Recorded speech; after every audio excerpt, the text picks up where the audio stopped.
Au mois de mars dernier, cet éditorialiste d'une radio privée à Yaoundé a été entendu sur procès verbal par les hauts gradés de la gendarmerie nationale. Je me suis retrouvé au secrétariat d'État à la Défense pour avoir dans l'une de mes chroniques quotidiennes déclaré que le secrétaire général de la présidence de la République ne s'entend pas avec certains ministres en ce moment, ce qui peut faire coincer le travail. Monsieur Amadou Aïdjo.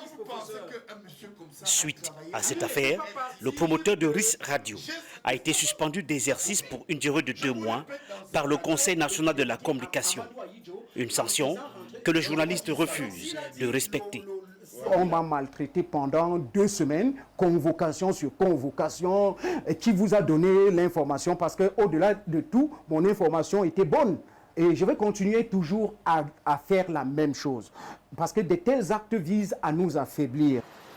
Selon ce responsable du syndicat, d'autres journalistes ont risqué gros au Cameroun.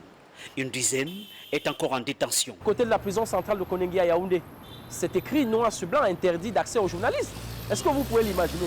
Moi, un président de syndicat, m'empêche d'aller dans une prison alors que j'ai des camarades qui sont incarcérés à l'intérieur. Ça pose réellement un problème.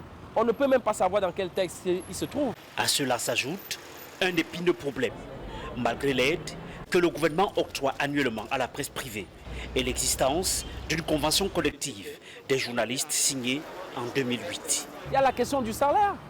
Regardez, faites un peu le tour des médias camerounais. Combien de journalistes peuvent vous dire qu'ils vivent du journalisme? Ils ne sont pas très nombreux. À part, sauf si vous allez dans les médias d'État où vous allez trouver des gens qui ont quand même un salaire assez garanti. Et à une exception près, moins d'une dizaine de médias privés, à capitaux privés, peuvent se prévaloir de dire qu'ils sont véritablement en train d'avoir un personnel qui vit de ce métier. Face à la colère montante, le Premier ministre vient de recommander la création d'une commission de travail paritaire, ministère de la Communication, réseau des patrons de presse, pour mettre en œuvre les recommandations des États généraux de la communication. Emmanuel Jundap pour VOA Afrique, Yaoundé.